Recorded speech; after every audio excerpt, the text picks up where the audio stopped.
warahmatullahi wabarakatuh. Saya kembalikan pada moderator. Terima kasih.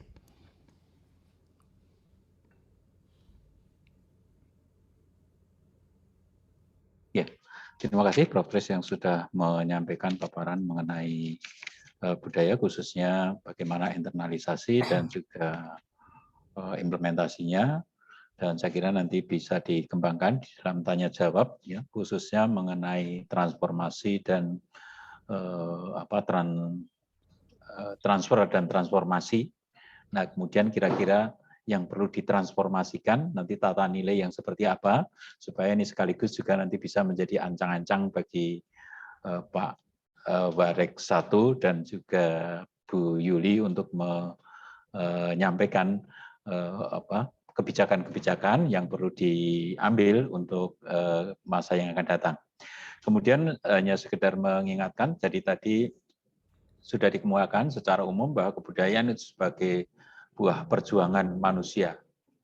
Nah, kemudian juga budaya senantiasa mengikuti gerak zaman, dan itu Taman Siswa sudah memiliki yang namanya SBII. Ya, ini saya kira menjadi kata kunci bagaimana Taman Siswa bisa beradaptasi dengan situasi, termasuk juga pada saat ini ketika banyak perusahaan-perusahaan besar berontokan, ya. Nah, ternyata itu sebagai salah satu dinamika budaya juga dari temukannya teknologi digital. Kemudian juga tadi dikemukakan pendidikan itu sebagai suatu usaha kebudayaan. Maka dapat juga dikatakan bahwa pendidikan itu sebagai pusat budaya. Nah, bagaimana kita yang berkecimpung dalam pendidikan, yang berada di dalam lembaga pendidikan, ini mempertanggungjawabkan bahwa kita semuanya itu sebagai pendukung dari terbentuknya kebudayaan. Nanya saya pernah dalam diskusi kecil itu mengatakan bahwa budaya memang prosesnya bermacam-macam, tetapi ada juga dalam tradisi yang ada di rumah tangga itu, ya. Jadi katanya ada yang mengatakan bahwa budaya itu ya bermula dari dipaksa, kemudian lama-lama menjadi biasa. Nah, sudah menjadi biasa, akhirnya menjadi budaya. Jadi seperti yang saya ini terutama di kalangan mahasiswa dan juga dosen, ya. Jadi saya sangat terkesan dengan apa yang dikatakan oleh Bu Naneng Pranoto, bahwa yang namanya menulis itu seperti bernapas. Jadi kalau tidak menulis malah bermasalah karena lalu sesak. Nah, ini saya kira luar biasa yang sudah dihayati, budaya yang sudah dihayati oleh Bu Naneng Pranoto sebagai penulis. Baik, kita masih ada waktu sampai pukul 21.30, jadi cukup longgar untuk tanya jawab. Saya persilahkan untuk yang bertanya bisa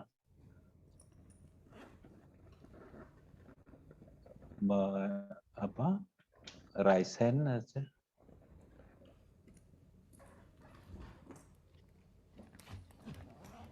Tolong kalau ada yang tidak saya lihat ya, Pak Arya. Rahmat, Bro, pasca, Bro.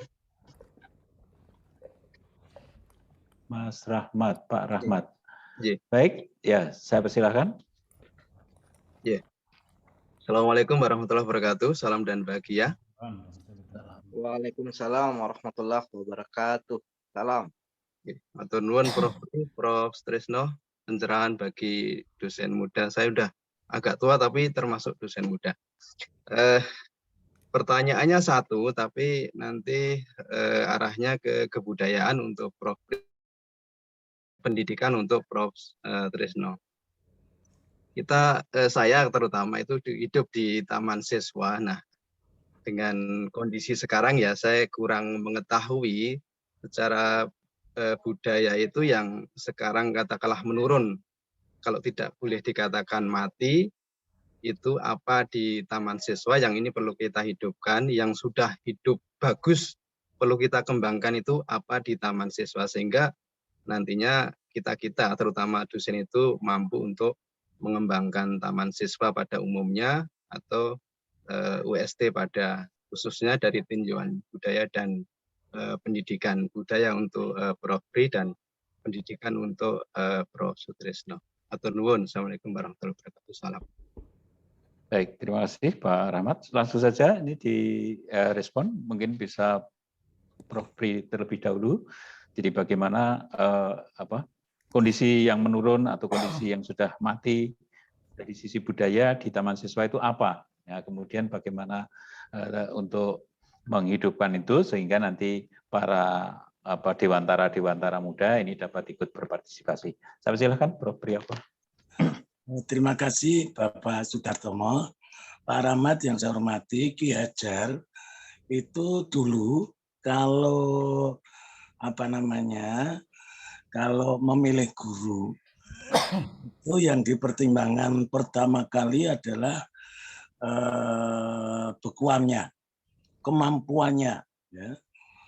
Jadi semua guru di Taman Siswa waktu itu dia memiliki keterampilan, memiliki kompetensi untuk menjadi guru. Setelah itu baru dipertimbangkan befahnya. Befah itu kewenangannya. Nah, saya kalau ini terbalik mengartikan, saya mohon maaf, saya pernah hidup di Belanda 1 tahun, tapi bahasa Belandanya sudah lupa. Dulu tidak bisa, sekarang lupa ya. Nah, maka guru di Taman Siswa waktu itu adalah memiliki keterampilan, kompetensi yang luar biasa. Meskipun kebanyakan guru di Taman Siswa itu tidak memiliki gelar akademis yang memadai. Tetapi keterampilan mengajarnya luar biasa. Nah, sekarang sesuatu yang hilang itu adalah sebagian guru kita, sebagian dosen kita, tentu tidak semua, ya, itu yang ada yang tidak memiliki keterampilan mengajar yang memadai. Itulah saya sangat setuju programnya Pak Rektor, Prof. Pardimen, yaitu yang ingin menjadi dosen di UST, itu paling tidak dia sedang belajar mengambil S3. Nah, sebetulnya yang dilakukan oleh rektor kita itu adalah supaya dosen-dosen nanti kita itu jangan sekedar memiliki buffer, tetapi juga bekuam. Jadi Pak Rahmat, salah satu contoh kecil yang hilang dari kita itu adalah keterampilan mengajar guru, dan sebagian dosen, sebagian guru yang hilang. Ini contoh kecil karena kalau keterampilan mengajar itu hilang, maka dampaknya luar biasa. Mahasiswa kita, siswa kita, murid kita itu tidak mendapatkan pembelajaran yang memadai. Ini salah satu contoh yang saya kemukakan. Terima kasih Bapak Moderator. Ya, terima kasih Prof. Priyogo yang sudah merespon dari pertanyaan dari Pak Rahmat. Waktu selanjutnya dari sisi pendidikan, silakan Prof. Sutrisno. Baik, terima kasih Mas Sudartomo. Mas Rahmat, ini yang saya hormati, memang di pendidikan itu kita itu terperanjat ketika konsep-konsep Ki Hajar itu malah melambung untuk hal yang lain. Jadi seperti Mas Menteri ini kan punya 2 konsep dasar ya, kemerdekaan dan kemandirian. Nah itu kan kita tidak terbersit akan itu kan. Ya, begitu diangkat di kementerian kita baru terbelalak. Ternyata itu konsep Ki Hajar. Meskipun oleh Mas Menteri ya kemudian menjadi Merdeka Belajar itu jadi branding. Tetapi konsep dasarnya beliau itu adalah mengangkat bagaimana kemerdekaan siswa, ya, otonomi, ya, kemudian kemandirian. Kemerdekaan dan kemandirian itu ada hubungannya saya kira. Saya pernah menulis di Kedaulatan Rakyat bagaimana merdeka belajar, ya, menurut Mas Menteri dan belajar merdeka menurut Ki Hajar. Ya, itu saya kira bukan hilang tetapi kita terlena gitu loh, terlena. Kemudian sekarang mengemuka lagi. Ya, yang kadang konsep-konsep Ki Hajar ahlinya bukan orang Taman Siswa tapi kadang ahlinya malah dari luar gitu. Ini yang kira kita terlena lah gitu. Karena itu saya pernah menyampaikan Pak Rektor ya dan Pak Imam, Pak Wersatu bagaimana kita bisa menyusun teori-teori pendidikan Ki Hajar. dan kita sedang dalam konsep, mudah-mudahan nanti bisa diimplementasikan, Mas Rahmat ya. Dan ini tentu di era ini sebenarnya konsep-konsep Ki Hajar itu yang diangkat untuk kementerian, dan nama Kementerian Pendidikan dan Kebudayaan itu kan sesungguhnya konsep Ki Hajar Pendidikan dan Kebudayaan ya, sehingga ketika yang lalu Ki Priyo menyampaikan hilangnya kebudayaan ketika masa kabinet tertentu menjadi Kementerian Pendidikan Nasional, itu lalu roh kebudayaannya ya itu tidak mengeroi pendidikan gitu loh. Nah sekarang kembali lagi akhirnya roh pendidikan dan kebudayaan itu menyatu, termasuk semboyan tuturi handayane ini sebenarnya kan kemerdekaan dan kemandirian, sehingga pemerintah itu tuturi kan gitu, tidak terus ingat sosong telodo tapi lebih ke tuturinya, sehingga bagaimana memberi otonomi, memberi kemerdekaan ya pada lembaga-lembaga pendidikan yang sekarang diwujudkan lewat berbagai program. Saya kira itu Mas Rahmat ya. Terima kasih. Terima kasih Prof. Sris yang sudah merespon dari Pak Rahmat. Kemudian mungkin perlu saya tambahkan satu hal lagi. Jadi tadi kebudayaan dipisahkan dari pendidikan sehingga menjadi Kementerian Pendidikan Nasional. Tetapi juga ada yang lebih parah lagi karena kebudayaan itu disatukan dengan pariwisata. Nah, pariwisata itu kecenderungannya komersial. Nah, ini lalu ada nanti komersialisasi budaya. Nah, saya kira ini sangat juga tidak sesuai dengan hakikat dari budaya yang tadi dikatakan sebagai buah budi atau buah perjuangan manusia. Baik, selanjutnya ini ada Pak Heru, Ya, saya Heru Wijaya. Saya persilakan Pak Heru. Ya, terima kasih. Salam dan bahagia. Salam. Ya. Salam. Terima kasih Bapak Prof. Priyoko dan Bapak Prof. Sutrisno Wibowo yang telah memberikan pencerahan tentang kebudayaan. Tetapi begini Bapak, Pak Prof, kami di Prodi itu kalau menghadapi akreditasi, nah ini biasanya itu yang ditanyakan research itu adalah tentang pengintegrasian pembudayaan ajaran taman siswa itu bagaimana dalam mata kuliah itu, seperti itu.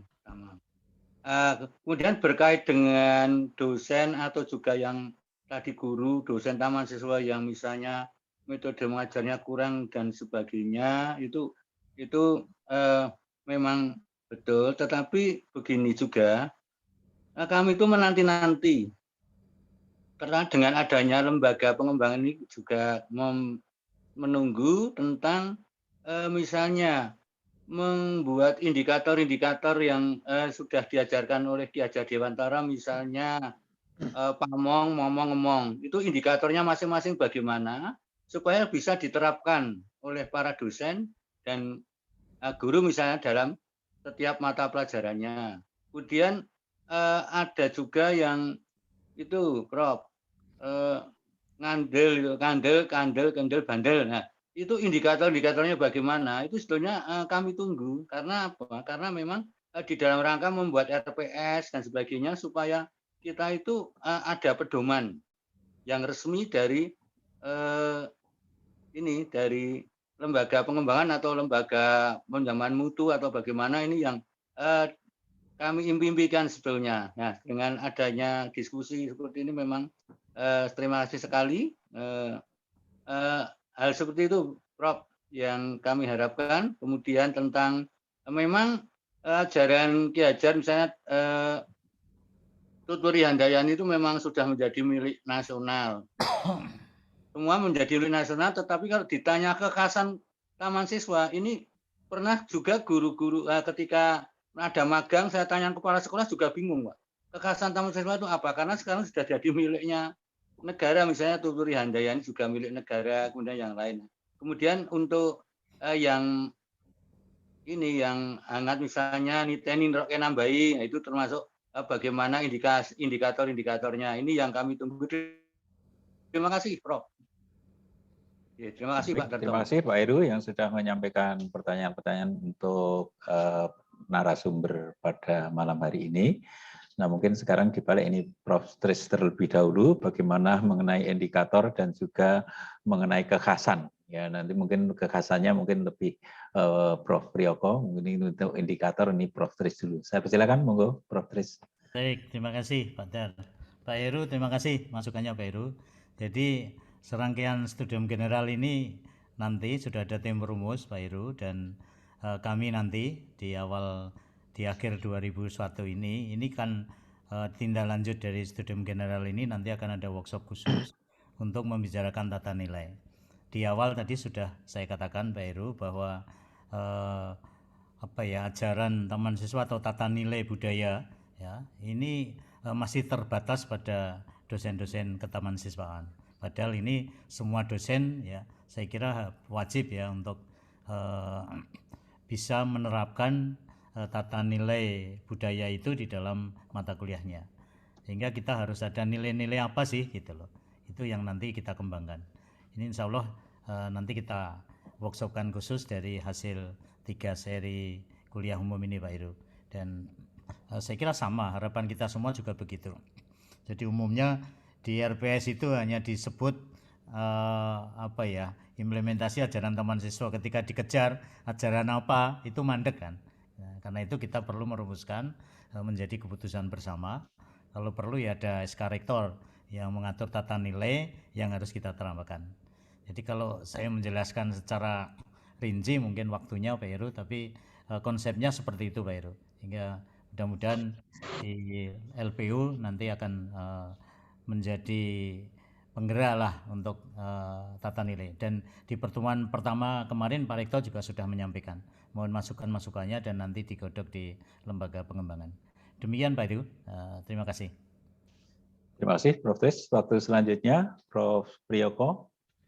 Saya persilakan khususnya mengenai kekhasan taman siswa. Terima kasih Bapak Sudartomo. Pak Heru, pertama sebelum kekhasan, kalau untuk memasukkan nilai-nilai taman siswa ke dalam mata kuliah kita, saya kira masing-masing dosen dengan bidangnya masing-masing itu lebih ahli. Artinya masing-masing memiliki, saya ngajar matematika tepatnya di sini, saya mengajar Pancasila tepatnya di sini, dan sebagainya. Itu dosen pengampu mata kuliah itu yang lebih ahli. Yang kedua, kekhasan taman siswa itu kan banyak sekali, baik yang sudah diambil oleh pemerintah menjadi milik umum, maupun yang sedang akan diambil, maupun yang belum diambil. Contoh, kalau Tutpuri Handayani itu kan kekhasan kita, itu aslinya dari trilogi kepemimpinan, lalu dijadikan menjadi teori pendidikan, lalu diambil dipasang di dalam logonya Kemdikbud. Ini salah satu contoh kekhasan kita yang diambil oleh pemerintah. Tetapi bukan berarti kalau sudah diambil oleh pemerintah itu lalu hilang.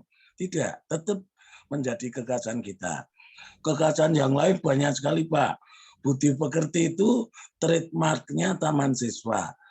Kekeluargaan di dalam pendidikan itu juga trademarknya taman siswa. Jadi banyak sekali. Trikon yang saya jelaskan tadi itu kan juga kekhasan taman siswa. Trisinta yang disampaikan oleh Prof. Sutrisno tadi juga kekhasan taman siswa. Saya kira kekhasan taman siswa itu banyak sekali. Yang ketiga, saya sangat setuju dan sangat mendukung langkah yang akan dilakukan oleh lembaga pengembangan untuk mengidentifikasi secara operasional kekhasan ketaman-siswaan tadi. Mahasiswa S2 itu banyak yang sudah mengelaborasi indikator-indikator, misalnya kendel, ngandel, kendel, bandel, dan sebagainya. Itu sudah banyak, bahkan sudah banyak diteliti. Niteni, Miroage, Nambah itu juga pernah kita teliti. Bahkan saya dengan Bu Yuli, dengan mahasiswa itu juga meneliti hal-hal tentang taman siswa. Mungkin hasilnya nanti juga bisa kami sampaikan kepada lembaga pengembangan. Saya kira itu Bapak Sudartomo, terima kasih.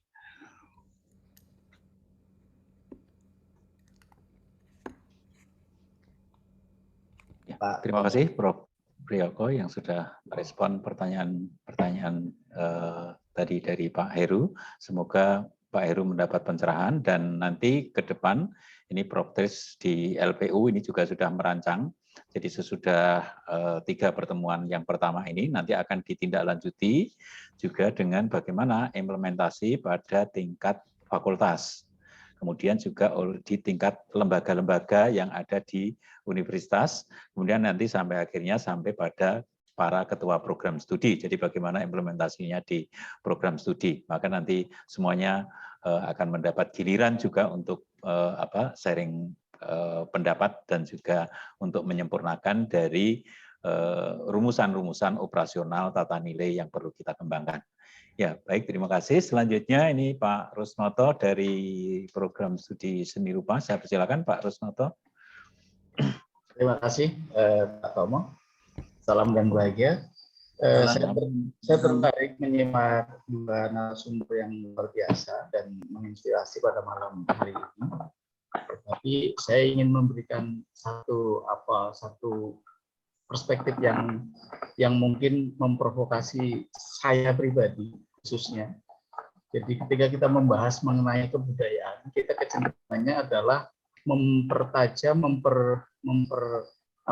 memperdalam, bahkan memberikan prioritas pada aspek-aspek budaya tradisi. Kemudian di balik itu kita kemudian mencurigai budaya-budaya asing dengan dan modern dan postmodern yang kemudian dicurigai bahwa itu adalah sebagai ancaman akan tereduksinya kebudayaan nasional kita yang luhur itu. Tapi kalau menurut saya, jika kebudayaan itu dianggap sebagai satu representasi jiwa zaman, maka derasnya arus kebudayaan itu justru menjadi satu titik uji atau tempaan bagi kebudayaan kita, juga bagi pelaku kebudayaan. Misalnya khususnya di taman siswa ya, bagaimana taman siswa itu mewarisi nilai-nilai luhur dari Ki Hajar Dewantara, bukan pada tataran konsep, bukan pada tataran ilmu pengetahuan, tetapi sudah masuk ke dalam nilai-nilai yang implementatif baik dari sikap, perilaku maupun implementasi sehari-hari. Jadi saya teringat persis tadi juga Prof. Priyoko menyampaikan soal trikon. Jadi satu titik saja dari itu yang kemudian mengingatkan kita bahwa bagaimana Ki Hajar Dewantara juga sangat sadar akan perubahan kebudayaan, perubahan waktu, juga perubahan peradaban yang kemudian mencetuskan soal trikon yang salah satunya adalah konvergens. Jadi kita bisa saja menyerap budaya asing sejauh itu masih relevan, masih nafas, masih tidak bertolak belakang dengan nilai-nilai luhur budaya bangsa kita. Saya pikir itu bukan satu ancaman, tetapi justru itu proses yang mendewasakan bagi pelaku kebudayaan kita, sehingga kita tidak anti perubahan, juga taman siswa bisa lebih fleksibel, lebih bisa menjawab segala perubahan zaman ke depan. Saya pikir itu mungkin ini bukan sebuah pertanyaan, tapi respon saja. Terima kasih, Prof. Baik, terima kasih Pak Rusnoto yang sudah merespon ya, pendapat yang disampaikan oleh 2 narasumber kita, Prof. Tris dan Prof. Priyoko. Nah, mungkin ada respon dari Prof. Tris dan Prof. Priyoko, saya silakan. Baik, terima kasih Pak Arus. Terima kasih Pak Arus. Saya setuju dengan penjenengan. Jadi memang kita itu tidak anti ya. Jadi justru itu akan memperkaya. Kalau orang Jawa itu momot Pak Arus. Jadi pasti yang baru akan diterima, lalu yang lama tidak ditinggalkan. Ya, sembari ada kesesuaian. Kalau konsep di Jawa kan begitu.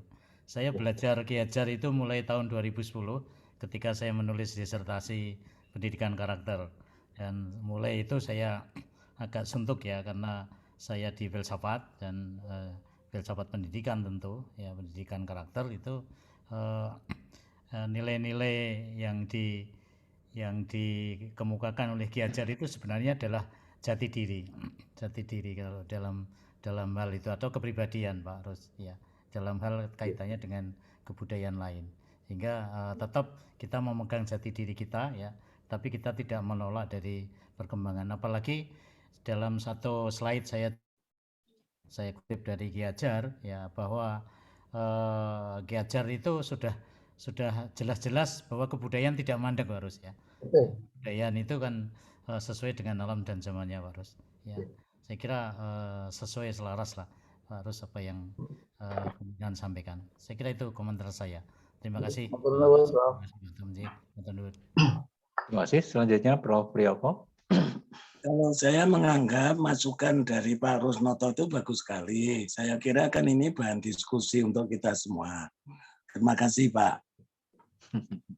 Matur nuwun, Prof. Ya, terima kasih. Jadi begitu Pak Rus. Jadi kita tidak perlu khawatir, tetapi juga perlu waspada. Dan saya kira juga budaya kita itu juga ada filternya. Ya, jadi banyak filter yang akan bisa memproteksi ya, kalau perlu, ya, dan tidak akan sejauh itu. Tadi sudah ada kata kuncinya. Ya. Jadi misalnya yaitu bermanfaat, kemudian itu meningkatkan derajat kemanusiaan, itu memudahkan, itu menghaluskan ya. Jadi itu begitu. Ya mungkin yang lain saya persilahkan yang boleh, saya Pak Tomo. Oh Pak Bu Yuli, monggo Bu Yuli, saya persilahkan. Terima kasih Pak Tomo. Bapak Ibu, mohon izin merespon tadi yang pertanyaan dari Pak Rahmat, kemudian Pak Heru, kaitannya dengan Pak Rahmat, budaya yang dulu mungkin pada saat dulu baik, kemudian sekarang menurun begitu. Ada satu, karena pada saat Taman Siswa berdiri itu sistemnya adalah paguron, jadi bentuknya adalah perguruan. Antara guru, pamong dengan murid berada dalam satu paguron, kemudian untuk sekolah di sekolah Taman siswa pria ada di Wisma Prio, siswa wanita atau perempuan ada di Wisma Rini. Nah, namun demikian sekarang sekolah-sekolah taman siswa itu bentuknya seperti sekolah umum atau sekolah biasa, tidak paguron begitu. Tetapi ini juga tidak bertentangan karena SBI tadi bentuknya boleh berubah mengikuti perkembangan zaman. Walaupun dalam pelaksanaan bentuknya yang dulunya paguron itu dalam menanamkan nilai-nilai karakter budi pekerti itu malah justru sangat baik. Nah, sekarang yang dalam sekolah umum ini untuk di taman siswanya sendiri mungkin tidak begitu, artinya budaya itu agak merosot. Sedangkan sekolah-sekolah yang dulu belum paguron, artinya sekarang banyak sekolah-sekolah justru dengan penguatan karakter, dengan penanaman nilai budi pekerti itu dibuat seperti boarding school, justru di luar sekolah-sekolah taman siswa yang kemudian mengikuti ide-ide dari Ki Hajar pada saat awal mendirikan taman siswa, yaitu bentuknya paguron. Ini yang mungkin artinya budaya yang dulu sekolahnya baik atau yang sekarang mungkin menurun. Walaupun kemudian di UST sendiri untuk calon guru pada waktu itu bagaimana agar paguron ini tetap ada. Nah, pada waktu itu dibuatkan asrama yang kita kenal Asma Dewa, yang harapannya untuk mahasiswa-mahasiswa, terutama mahasiswa baru, mahasiswa PGSD gitu, sebelum masuk ke atau pas mereka tidak tinggal di kos-kosan, tetapi harapannya di suatu asrama yang di situ juga ada bapak ibu asuhnya. Namun demikian ini juga belum begitu berjalan dengan baik begitu. Nah, ini mungkin yang kemerosotan ya. Artinya kalau misalkan tadi dilihat yang dulu mungkin baik berkembang terus sekarang agak menurun, ini salah satunya adalah bentuknya. Yang bentuk taman siswa yang awal berdirinya adalah sistem paguron atau perguruan yang ada asramanya, sekarang tidak begitu, mungkin itu salah satunya. Kemudian yang kedua kaitannya dengan Pak Heru, kaitannya yang lebih ke implementasi, sebetulnya mungkin dulu pada saat di LPM Pak Arya sudah mulai menyusun, tapi memang belum final, mungkin nanti bisa diselesaikan di lembaga pengembangan ini, karena kita tahu bahwa apa yang menjadi ajaran Ki Hajar itu ada 4 hal, satu yang berupa konsep, yang tadi ada tripusat, ada trikon, kemudian ada trilogi kepemimpinan, kemudian ada ajaran Ki Hajar Dewantara yang berupa pedoman operasional praktis atau ajaran yang seperti Tringo, Trien, Tripantangan, Trihayu, dan lain-lain. Kemudian ada yang berupa fatwa, ada 10 fatwa hidup merdeka, dan ada yang berupa nasihat dan semboyan. Nah, tentunya apa yang ada dalam ajaran itu bentuknya sangat banyak. Mungkin nanti di kesempatan yang lain kita coba mengupas mana yang sesuai dengan disesuaikan dengan mata kuliah yang ada di setiap prodi. Kemudian kaitannya dengan Pak Rus, setuju tentang teori trikon, karena kita tahu sendiri bahwa trikon konvergen, kita tidak boleh menutup diri dari budaya luar atau budaya asing, kita boleh membuka diri dari budaya luar atau budaya asing yang bisa mengembangkan budaya kita atau yang bermanfaat tadi. Tetapi konsentris dalam memilah dan memilih budaya luar yang masuk ke dalam budaya kita harus berpegang teguh pada budaya bangsa kita sendiri. Continue, di satu sisi budaya itu harus dilestarikan dari satu generasi ke generasi yang lain, tadi presentasinya Prof. Pri seperti tenggang rasa, tolong menolong, tetapi di sisi yang lain, budaya itu juga harus dikembangkan, mengikuti perkembangan zaman. Nah, tentunya tadi yang budaya-budaya yang sifatnya bukan tradisi saja, yang kaitannya dengan pengembangan kebudayaan ini juga penting untuk dilakukan. Nah, ini saya juga sepakat, dan teori trikon yang disampaikan oleh Ki Hajar terkait dengan kebudayaan ini memang sangat relevan dengan kondisi saat ini dan memang sesuai. Mungkin itu tambahannya Pak Tomo, terima kasih.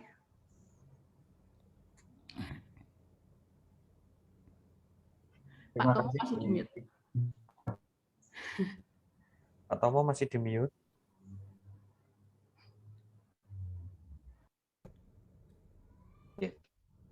Terima kasih Bu Yuli yang sudah menambah jawaban dari pertanyaan Pak Rahmat dan Pak Heru. Saya kira itu akan melengkapi, dan ini juga mungkin juga perlu dipertimbangkan. Ada satu hal sekarang juga ketika kita orang berpikir itu tidak cukup hanya konvergen tetapi juga divergen ya. Jadi kalau konvergen itu kan moncongnya itu mengatup ya. Nah, kalau divergen nanti membuka ya. Mungkin ini nanti juga di dalam pengembangan budaya mungkin nanti perlu dipertimbangkan juga cara berpikir yang divergen itu. Selanjutnya tadi sudah pesan untuk bertanya Pak Arya. Silakan Pak Arya. Salam Pak. Tadi saya akan ke Pak Rusnoto yang sudah resign. Ya. Monggo Bapak Ibu yang lain.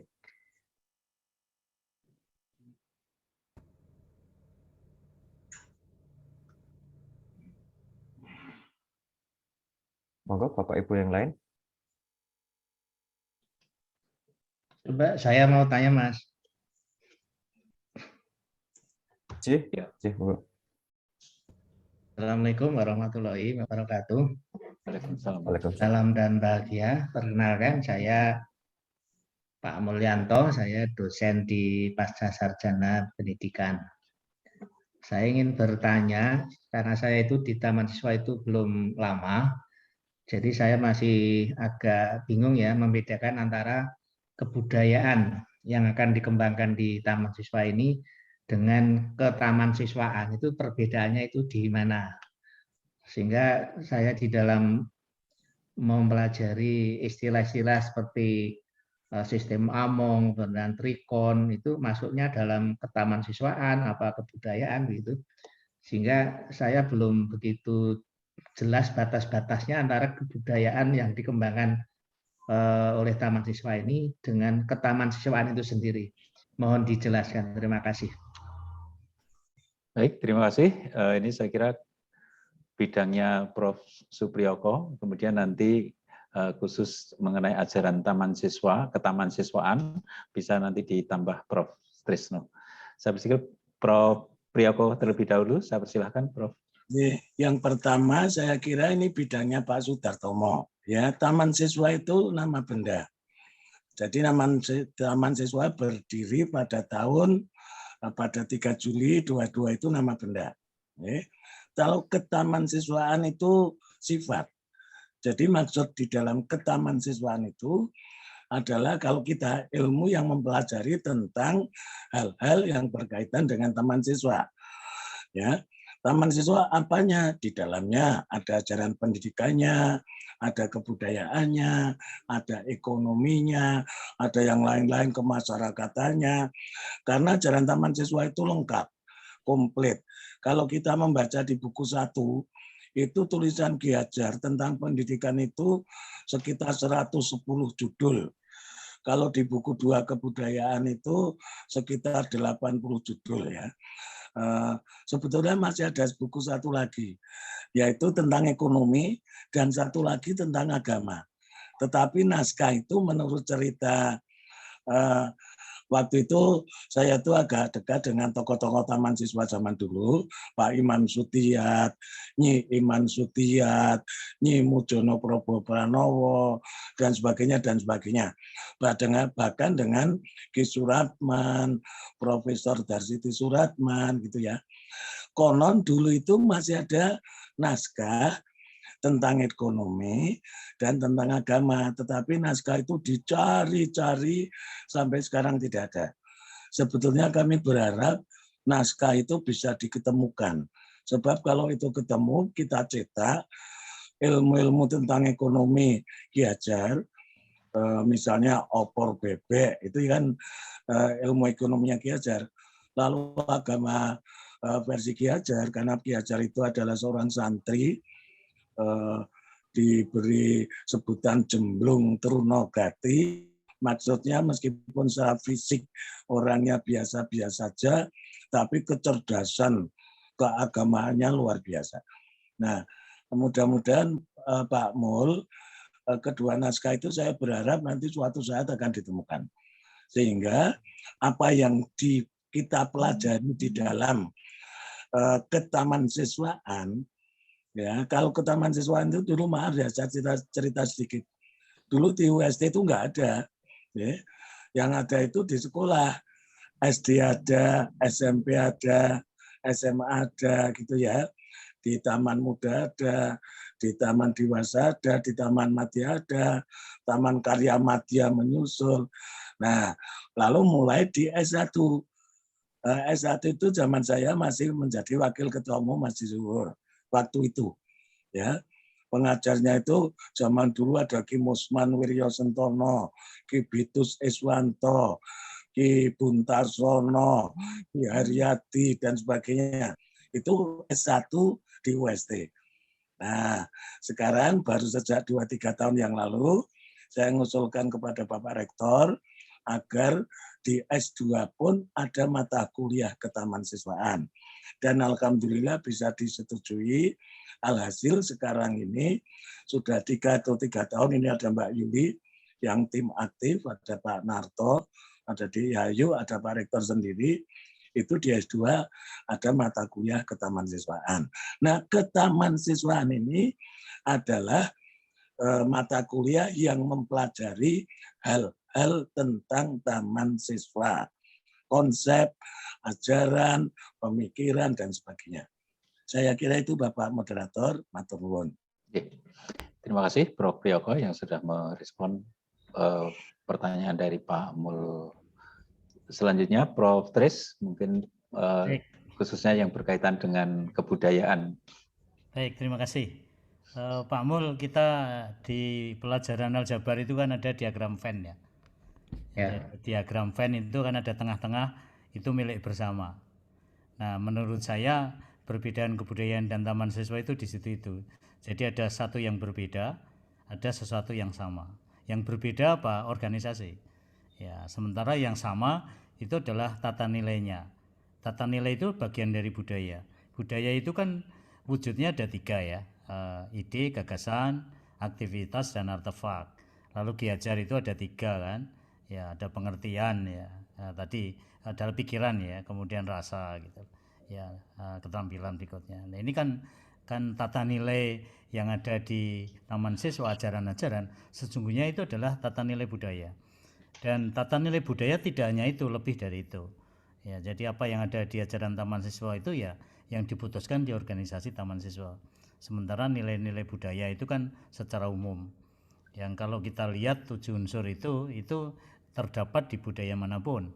Ya, jadi kesamaan perbedaannya seperti di diagram Venn itu. Saya kira itu Pak Mul. Dan mengapa catur dharma?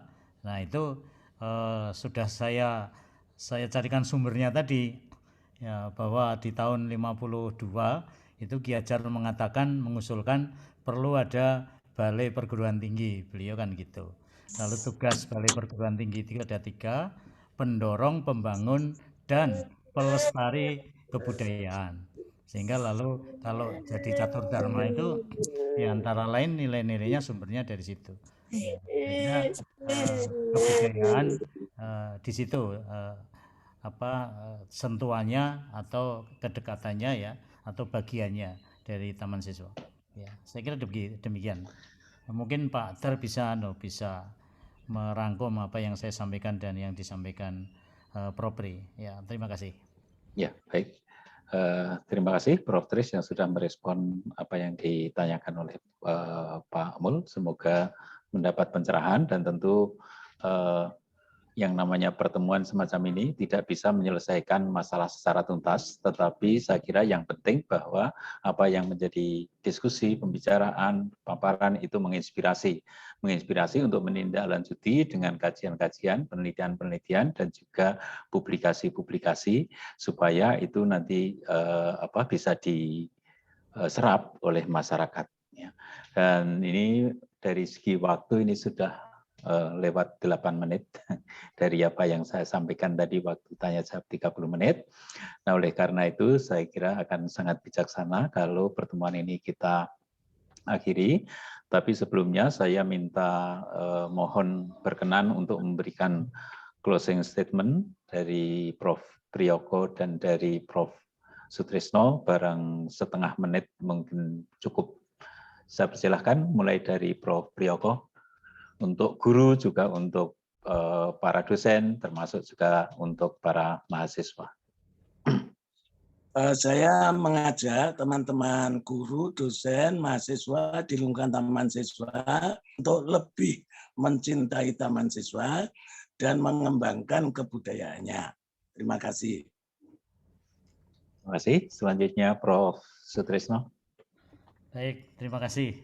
Kebudayaan yang terdiri dari gagasan, kemudian aktivitas dan artefak, ini sebagai sumber inspirasi ya, sumber tata nilai yang saya kira bisa diimplementasikan di UST. Nah, nilai-nilai itu kita rumuskan bersama dan nanti bisa terimplementasi dengan baik. Saya kira ini menambah apa yang disampaikan oleh Prof. Pri. Ini bagian dari mencintai ya, kita harus melakukan, tidak diam. Artinya harus sampai tahap ngelakoni itu. Demikian, terima kasih. Baik, terima kasih Prof. Pri. Sudah Prof. Pri dan Prof. Sutrisno yang sudah menyampaikan closing statement. Semoga itu menjadi inspirasi bagi kita semuanya untuk mencintai dan juga merepresentasikan cinta kita pada Taman Siswa itu apa. Saya kira tadi sudah saya kemukakan, yaitu dengan meneliti, mengkaji, mempublikasi, demikian juga dengan menerapkan. Dan saya akan mengakhiri tugas saya sebagai pemandu, tapi perkenankan saya bermain parian terlebih dahulu. Ya. Dahar sayur lawuhipun pindang. Sayur itu bumbune polo. Kepareng matur dumateng para kadang menawi pinanggih lepat keparenga paring pangapura. Burung merak indah bulunya mencari rempah di tengah hutan. Ibu dan bapak serta para hadirin semua, khilaf dan salah mohon dimaafkan. Terima kasih. Waktu saya kembalikan kepada Pak Arya. Salam. Salam buah. Terima kasih Pak Sudartomo yang sudah berpantun ria dan sudah mengantarkan kita sampai malam hari ini. Tentunya ini adalah acara yang luar biasa. Sebelum acara kita tutup, Bapak Ibu, marilah kita sebentar saja membuka kamera untuk dokumentasi foto Jadi Mas Eko dan Mas Ian, saya minta untuk mengcover apa-apa ya Mas Eko dan Mas Ian. Monggo. Bapak Ibu.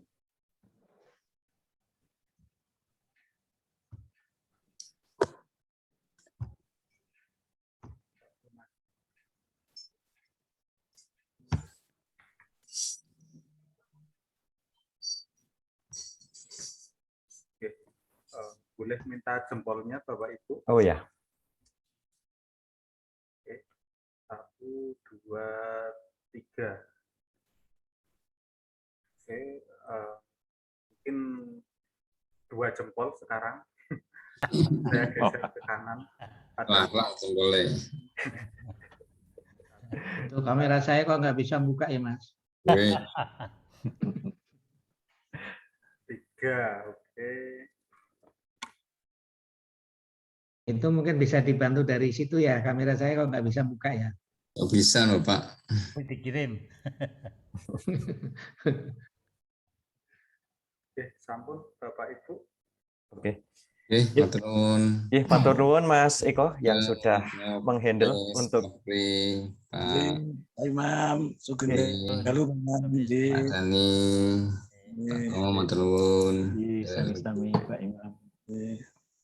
Pembahasannya Bapak-Bapak Profesor yang luar biasa matematika ini. Terima kasih Prof. Tris, Prof. Ri. Prof. Tris, Prof. Ri, matur nuwun sangat pencerahannya. Sama-sama Prof. Pamit. Terima kasih, Prof. Terima kasih. Terima kasih. Sehat, Prof. Izin live. Izin live sih. Monggo.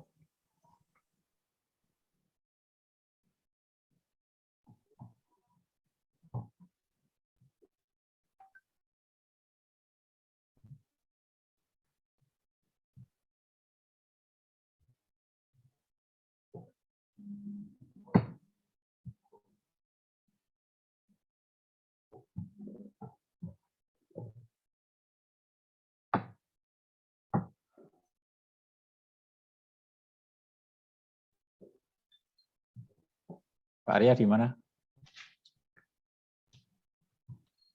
Di dalam apa di kantor? Salam. Saya di rumah ini, Pak. Oh. Pak Rusnoto kayaknya capek banget nih habis ini ya. Pameran. Habis pameran tapi keren. Habis monek, Pak. Habis monek MBKM.